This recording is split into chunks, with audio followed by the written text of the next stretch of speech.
Hi,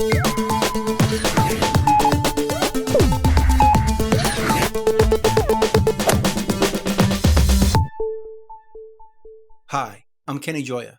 Welcome to another one of my tutorials. In this video, I'm going to show you pre-fader metering in REAPER.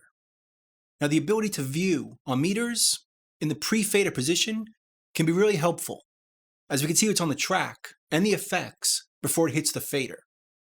Normally, by default, if we look at our meters here as we play our track,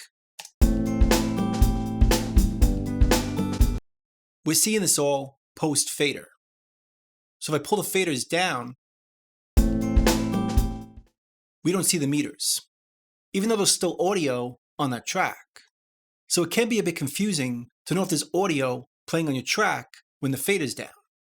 And that problem is more obvious in our mixer. Here's our tracks right here. By default, the meters are post-fader. So if I play the track and bring the faders down,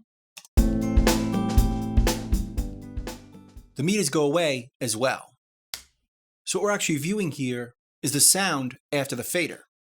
But sometimes we want to see it before the fader.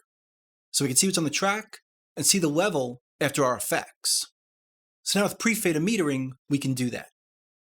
To turn it on, we'll go to our menu, under Options, right down over here, we could choose pre-fader track metering.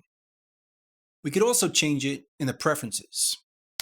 If we go down to track control panels, under Appearance, we could switch it here as well. Track meters display pre-fader levels. But one of my favorite ways of changing it is creating a toolbar button. If we right-click over here, customize our toolbar, and add an action by choosing Add, we could type in our filter, pre-fader, and right here we could choose the action, pre-fader metering. Let's give it an icon, a text icon. I'll type in pre in all caps.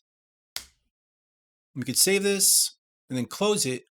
Now we have a button over here telling us which metering mode we're in. This is really helpful if you switch back and forth a lot, which I tend to do. So if you leave it like this, with it turned off, we're in post-fader metering. So we pull our faders down,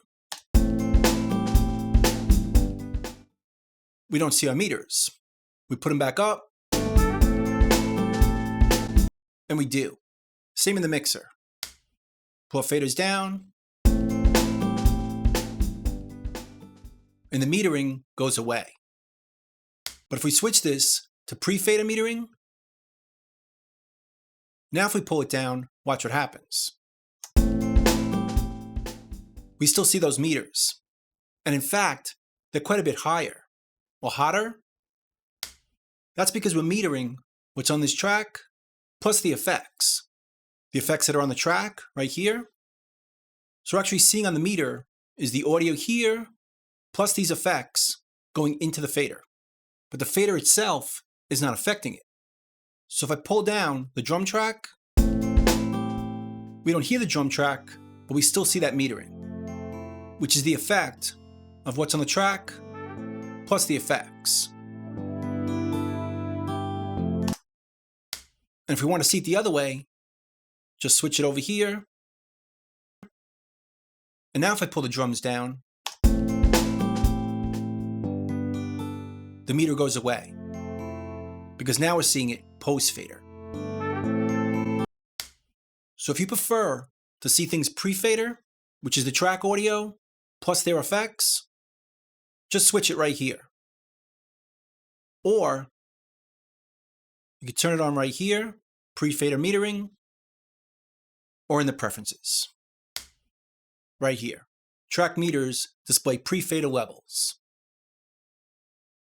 But if you switch back and forth a lot, it can be helpful to create a toolbar button right here.